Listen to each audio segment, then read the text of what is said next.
మనం ఇచ్చే ఫుడ్ ఏదైనా కూడా బ్యాలెన్స్డ్గా ఉండాలి. And it should be economical also.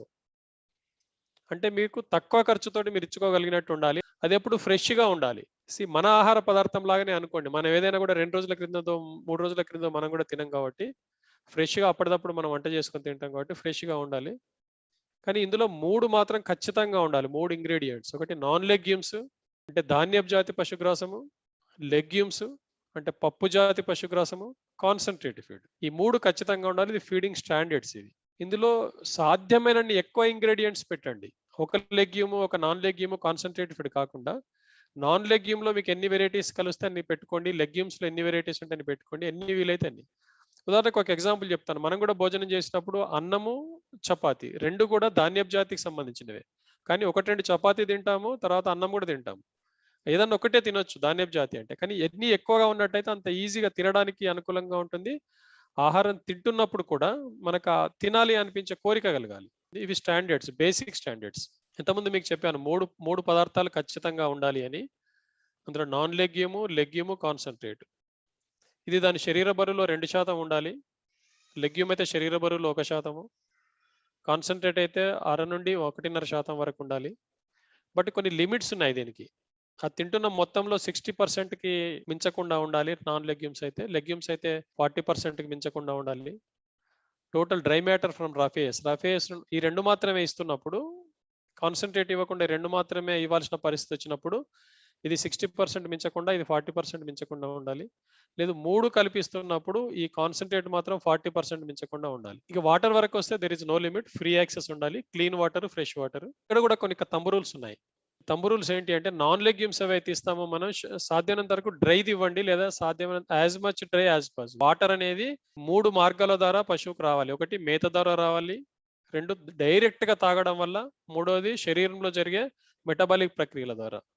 అందుకే మనం మేత ద్వారా ఇచ్చే వాటర్ ఏదైతే ఉంటుందో అది సాధ్యమైనంత వరకు తక్కువగా ఉండాలి. అందుకే డ్రై ఫుడ్ ఇచ్చినట్టయితే తక్కువగా వాటర్ వస్తుంది. కానీ లెగ్యూమ్స్ ఏవైతే ఉన్నాయో అంటే పప్పు జాతి పశుగ్రాసాలు మాత్రం తప్పనిసరిగా పచ్చిగానే ఉండాలి. బాగా గుర్తుపెట్టుకోండి. గ్రీన్ అనేది ఖచ్చితంగా ఉండాలి. కాబట్టి లెగ్యూమ్స్ మాత్రం ఖచ్చితంగా గ్రీన్ గానే ఉండాలి. వీటన్నింటిని కూడా ఒకరోజు ముందు విల్టింగ్ చేయాలి. అంటే షేడ్ విల్టింగ్ అంటాము. అంటే ఆరబెట్టడం. డైరెక్ట్‌గా పొలంలో కోసుకొని వస్తున్నప్పుడు మీకు పచ్చి దనం అనేది ఎక్కువగా ఉంటుంది. కాబట్టి డైరెక్ట్‌గా తీసుకొచ్చి అలాగే వేయకుండా వీటిని ఒకరోజు ముందు ఆరబెట్టినట్టయితే మీకు అందులో నీటి శాతం తగ్గిపోతుంది. తర్వాత వాటిని చాపింగ్ కూడా చేయాల్సొస్తే నీటి శాతం తగ్గిపోతుంది కాబట్టి 5-10% మాత్రమే తగ్గుతుంది. ఎక్కువగా తగ్గదు. చాపింగ్ కోసం ఈజీగా ఉంటుంది. తర్వాత రఫేస్ కూడా అన్నిటిని కూడా చాపింగే చేయండి. ఎందుకంటే ఇవి చిన్న నోరున్న జీవాలు కాబట్టి చాపింగ్ చేసి ఇచ్చినట్టయితే ఈజీగా ఫీడ్ వేస్ట్ కాకుండా ఉంటుంది. మరి ఏం రఫేజెస్ ఇవ్వాలి? ఇంతకుముందు మనం అనుకున్న రఫేస్‌లో 2 రకాలు ఉంటాయి. లెగ్యూమ్స్, నాన్ లెగ్యూమ్స్ అని. నాన్ లెగ్యూమ్స్ అంటే ధాన్యపు జాతి పశుగ్రాసాలని ముందు చెప్పుకున్నాము. లెగ్యూమ్స్ అంటే పప్పు జాతి పశుగ్రాసాలని. ఈ 2 కలిపి ఇవ్వాలని చెప్పుకున్నాం. మరి ఏమి ఇవ్వాలి? నాకున్న ఎక్స్‌పీరియన్స్ ప్రకారం నేను సజెస్ట్ చేసేది ఏందంటే నాన్ లెగ్యూమ్స్ మనం ఇంతకుముందు అనుకున్నాం. సాధ్యమైనంత వరకు డ్రైగా ఉంటే మంచిది అని. పల్స్ క్రాప్ రెసిడ్యూస్ వాడండి. పంట మిగుళ్ళు ఏవైతే ఉంటాయో అవి వాడండి. ఆ పంట మిగుళ్ళలో కూడా ఓన్లీ పల్స్ క్రాప్స్ అంటే పప్పు జాతికి సంబంధించిన పల్స్ క్రాప్స్ మిగులే వాడండి. తర్వాత ఆయిల్ క్రాప్ రెసిడ్యూస్ అంటే గ్రౌండ్ నట్ గాని, సోయా గాని. లేదు ఈ 2 అందుబాటులో లేవు.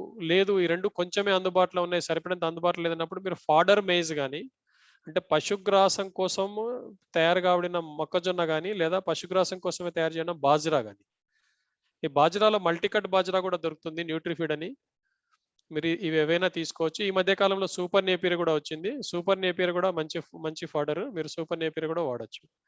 కానీ సూపర్ నేపియర్ వాడుతున్నప్పుడు మీరు కొంచెం పల్స్ క్రాప్ రెసిడ్యూ కూడా అందులో యాడ్ చేయండి. టోటల్‌గా అదే ఇవ్వకుండా. ఇంతకుముందు మనం చెప్పుకున్నాము. ఏదైనా ఒక ఇంగ్రీడియెంట్‌లో 2, 3 రకాలు ఉన్నట్టయితే వాటిది తినాలనిపించే రకంగా ఉంటుంది. పాలటబిలిటీ బావుంటుంది. రిలీజ్ చేస్తాయి. ఇదే పప్పు జాతికి సంబంధించిన వాటికొచ్చినట్టయితే అల్ఫాల్ఫా. అల్ఫాల్ఫా అంటే లూసర్న్. మనకున్న వాతావరణ పరిస్థితులకు అనుకూలంగా ఉంటుంది. లేదా బెర్సినం అనేది జనరల్‌గా చలి ప్రాంతాలలో ఎక్కువగా వస్తుంది. హెడ్జ్ లూసర్న్ కూడా చాలా మంచి లెగ్యూమ్. లేదా మోరింగా, ములక్కాడ్. తర్వాత సెస్బానియా అంటే అవిస. ఇది కూడా చాలా మంచి లెగ్యూమ్. కౌపి బొబ్బెర. తర్వాత చిక్కుడు బీన్స్. తర్వాత స్టైలో. ఈ లెగ్యూమ్స్ అన్ని వాడొచ్చు. ఈ మధ్య కాలంలో మనము స్వీట్ పొటాటో అనేది వింటున్నాము. ఈల్డ్ కూడా చాలా ఎక్కువ. మన వాతావరణ పరిస్థితులకు అనుకూలంగా ఉంటుంది. మీరు స్వీట్ పొటాటో ట్రై చేయొచ్చు. ఇవి నేను సజెస్ట్ చేసేటివి.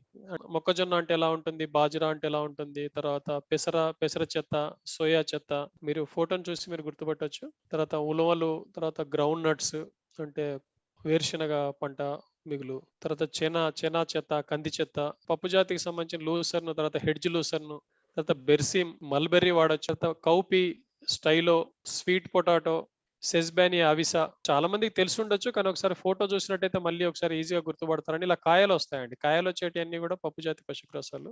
సుబాబుల్, సుబాబుల్ మీకందరికీ తెలిసిందే. సుబాబుల్ ఆకులు ఇలా మనం కలెక్ట్ చేసుకొని ఎండబెట్టి దాచిపెట్టుకోవచ్చు. ఈ మధ్య కాలంలో హై యీల్డింగ్ సుబాబుల్ ఒకటొచ్చింది. దీన్ని నిర్బీజ అంటారు.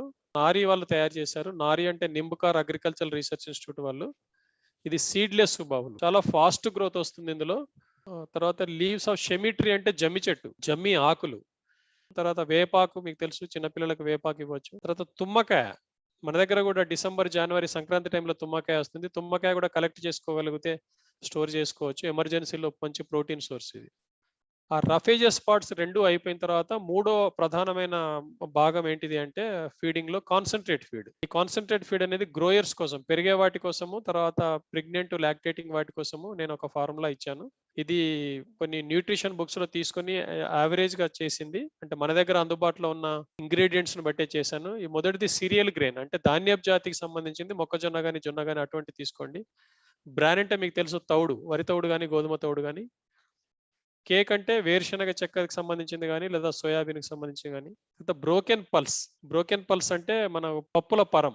తర్వాత మొలాసెస్ అందుబాటులో ఉంటే వాడుకోవచ్చు. లేదా మినరల్ మిక్చర్ ఖచ్చితంగా వేయాలి. ఏందంటే కాన్సంట్రేట్ ఫీడ్ అనేది విత్తనాల నుండి వచ్చిన బై ప్రొడక్ట్ కాబట్టి ఇందులో మినరల్స్ తక్కువగా ఉంటాయి. మినరల్ మిక్చర్ ఉండాలి. సాల్ట్ ఉండాలి మళ్ళీ. తర్వాత కొన్ని యాడిటివ్స్. ఇది జనరల్ ఫార్ములా. బట్ స్థానికంగా ఉన్న పశు వైద్యాధికారి సలహా తీసుకొని చేయడమే చాలా ఉత్తమము.